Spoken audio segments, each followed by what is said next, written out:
What's up, guys? Welcome back to MMA Today. Now, today I just wanted to go ahead and discuss a huge fight in the bantamweight division is happening. Aljamain Sterling will be defending his title against Henry Cejudo at UFC 288 on May 6th. Guys, I'm really excited for this matchup. I just wanted to go ahead and break down some predictions for you guys and also what this fight means towards the bantamweight division, because now we have Sean O'Malley, who's being kind of iced out here. We have some exciting matchups happening in the bantamweight division as well. So we're going to get into all that today. Now, first up, I wanted to go ahead and just give some predictions for this fight. Now, this is honestly, in my opinion, I think it's pretty much a toss up, because we have Aljamain Sterling, who's, whether you guys like him or hate him, he's been doing pretty well so far. And I know the last couple of wins haven't been the most ideal wins, but he's shown that he has pretty good grappling. He's able to neutralize a lot of his opponent's striking, so we got to give him a lot of credit there. And then we have Henry Cejudo coming back to try to reclaim his gold. Henry Cejudo put down the bantamweight title after beating Dominic Cruz, and he's been gone since 2020. So it's going to be very interesting to see how he will look coming back in this fight. And, honestly, it's very tough. It's a very tough matchup for Henry Cejudo. I'm going to just be honest, because even though I would say a prime Henry Cejudo should win this matchup, Aljamain Sterling has shown that he's able to neutralize a lot of guys striking. And Henry Cejudo, even though he has those credentials of being that Olympic wrestler and, all those wrestling credentials, hasn't been really an MMA wrestler so far in his career. He's been mainly become a striker, and I don't have a problem with it because it's been getting him those wins, but it puts you in a risky spot against guys who are like Aljamain Sterling, who's able to get to your back very quickly, who's able to pretty much hold you down, because look how swole he is. He's very strong, very long for this division, and he's going to be able to use a lot of that athleticism to hold down someone like Henry Cejudo for multiple rounds, I would believe. So I would say it's a toss up here, but I kind of want to lean towards Henry, but I would not be shocked if Aljamain Sterling pulls this off. Let me know what you guys think in the comments below about this matchup. Who do you guys have winning? And then also, next I wanted to get to is Sean O'Malley. So Sean O'Malley is currently ranked the #1 bantamweight fighter in the world. So it's crazy to think that he's not going to be getting the title shot, even though he has this ranking and he was able to beat someone like Peter Yan.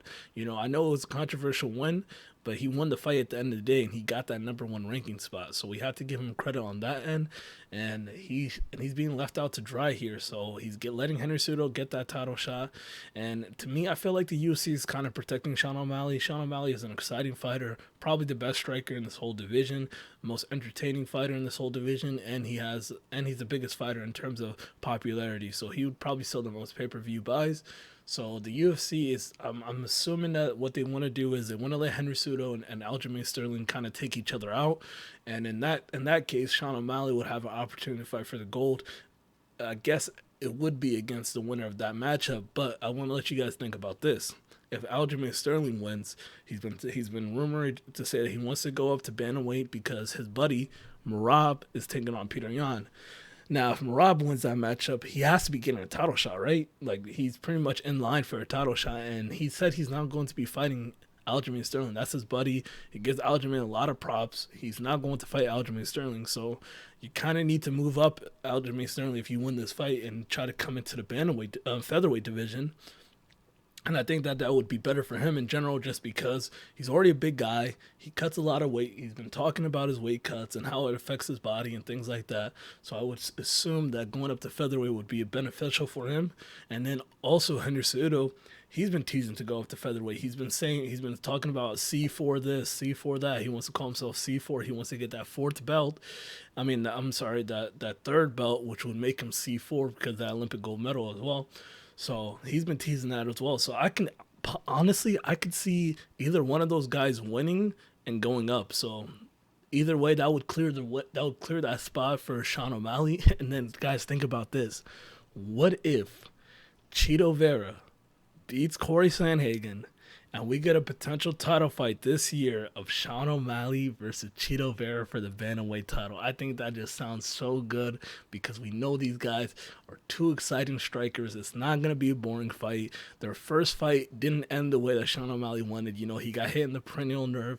shut down his whole entire leg, and we as fans really didn't get to see that matchup for what we thought it was going to be. We thought it was going to be an exciting matchup for Sean O'Malley, a good test taking on Chito Vera, but it ended up just being, a quick little finish. Give Cheeto the credit. He threw the kick, but honestly, in my opinion, that's not the way that you want to really beat your opponent. You want to show that you outskilled your opponent, and Cheeto Vera didn't get a chance to do that. And there's some history between them. They've been going back and forth online. So now we're going to see maybe potentially the winner of this matchup right here take on Sean O'Malley for the gold, because either way, Corey Sandhagen, still, that's a great matchup for Sean O'Malley. Corey Sandhagen's never been in a boring fight. I think he's arguably the hardest worker behind Cheeto Vera. I think these two guys are the hardest working guys in the bantamweight division. And, they're both very hungry and young right now in the prime of their career. So if these two, the winner of that, I could definitely see Sean O'Malley taking on them. And then that would set the bantamweight division on fire, in my opinion. So it looks like that's a possible scenario. Let me know what you guys think. Do you guys think that Sean O'Malley and Cheeto Vera will eventually fight for the gold? Do you guys think that Henry Cejudo or Aljamain Sterling would end up defending their belt against Sean O'Malley? Because Sean O'Malley is a money fight, so there's some interest in there for Henry Cejudo or Aljamain Sterling if they win that championship belt to take on someone like Sean O'Malley, because that's guaranteed at least, I would say, 300K, 400K pay-per-view buys at least if you have those guys. And that would be the first time bantamweight's headlining a title fight in a while. So I would love to see that matchup. Let me know what you guys think in the comments below about that. And then on to some other news. It looks like Jon Jones and DC, these two rivals, the biggest rivals in the sport, are going to finally get to squash their beef, I guess, because it looks like Jon Jones tweeted out, "DC, you are more than welcome to commentate at my fight. I think you are really good at what you do. I trust that you would be non-biased. All the best, brother." Now, when I first saw this, I couldn't believe that it was Jon Jones. These guys have probably the most heated rivalry in all of MMA. They've had said some nasty things to each other, cussed each other out multiple times, had crazy back and forth, and even after their fights, even years later, I believe they've been talking crap to each other since 2020, 2021. So it's crazy to see Jon Jones kind of change his belief in DC, change his mind about him, and, reach out this, it seems like a friendly gesture to DC. Now, DC responded on his YouTube channel about this, and he actually said some good things about Jon Jones as well, and he spoke about burying the hatchet. At first, he was kind of skeptical because he wasn't really sure if Jon Jones is genuine in this tweet, but it looks like he was. And DC said it seems as though Jones is now maturing. He seems to be taking a much different approach to build the fight and how he's approaching everything, but it feels nice for him to acknowledge, I think this guy can do me justice even with everything. Yeah, and it looks like DC is also I feel like these guys have reached a point in their age where they're both family guys, they got older children and things like that, and that was just at a time where they were both young, hungry lions. And Jon Jones, he's still in the sport, but DC is kind of at a very good point in his career where he's retired. He doesn't have that hunger or that passion for fighting anymore, and it's in the past. So I could see time heals all wounds. So it looks like these guys are gonna be somewhat pretty cool. So who knows? We might see Jon Jones on DC's channel. And Jon Jones responded to DC because DC, he wasn't sure if Jon Jones was genuine about this. So then he replied with, "In all seriousness, DC, I'm cool with you, bro. I recognize the man you are. I wasn't lying when I said those things in my post-fight interview. Outside of us being fierce competitors, I dig the way you represent yourself, the wrestling community, and our sport." So that was really nice for Jon Jones. I think it's really cool to see these guys go from fierce competitors to being kind of cordial and cool with each other now after those heated rivalries. And, I think that was a good move from Jon Jones. Jon Jones looks like he's changing. He really is changing his approach, like DC was saying, in terms of how he's promoting these fights. I feel like Jon Jones probably the most at peace he's been. I know he's been going through a lot of controversies and things like that, but I think that time off was pretty good for him right now, and he's going to come back pretty hungry, sharp, and his mind at peace. So that's going to be exciting to see him versus Gain.